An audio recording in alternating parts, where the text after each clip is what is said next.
ओडिया पक्ष पार अवसर में मुख्यमंत्री मंजन माझी अभिभाषण रखुंट शासक नहीं चल रचना बल ओडिया भाषा साहित्य को आहरी समृद्धि कर 2024 निर्वाचन रे मुख्य प्रसंग थिला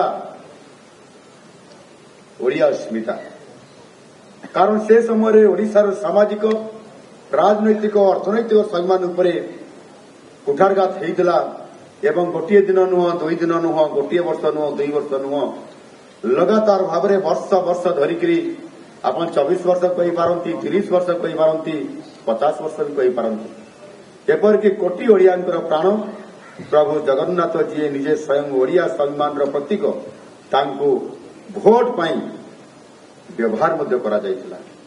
ये बड़ विचित्र परिवेश तैयारी होता आम ओडिशा जेपरी भाव प्रभु जगन्नाथंकर 6 इंच फटो एवं तांको नेतांको 6 फुट कटआउट नहीं गाड़ी रे सारा ओडिशा बुलेला से गर्व को स्वयं महाप्रभु समय काल स्रोत भसाई देले चुरमार करदे।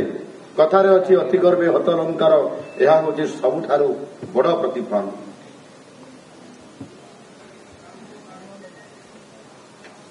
आम से समय ओडिशार जनसाधारण को प्रतिश्रुति देइथिलु जे ओडिया भाषा सांस्कृतिक स्वाभिमान को आम सर्वाग्रे रखिबु।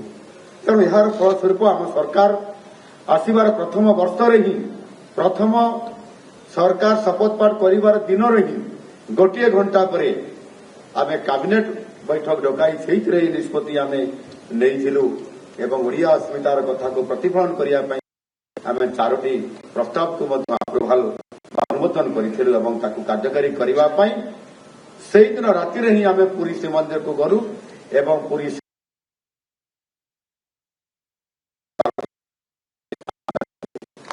ओपनिंग करूँ। यही पक्ष पालन आम जिते बड़े आरंभ करलु ओडिया पक्ष पालन कथा आज बड़ प्रसंग होकर आम सामने आज ओडिशार अस्मिता हिसाब से आज आम सामना को आसी। यही पक्ष पालन मूल लक्ष्य हूँ ओडिया अस्मिता। यही पक्ष पालन विषय दर्शन हूँ आम शिक्षा आम शासन एवं समाज प्रतिनिधि क्षेत्र में ओडिया स्वाभिमान को जागृत करने प्राणवंत करने। यही 14 दिन गौरव यात्रा मध्य आम अनेक माइलखुंट स्थापन करूँ। एप्रिल 1 उत्कल दिवस स्वतंत्र ओडिशा गठनर 90 वर्ष पूर्ति अवसर में आम एक विकसित और समृद्ध ओडिशा गठनर संकल्प नहीं। जदि आपंक आम भिडी भल लगा तेब आम चैनल को लाइक शेयर और सब्सक्राइब करने को जमा भी भूलु नहीं।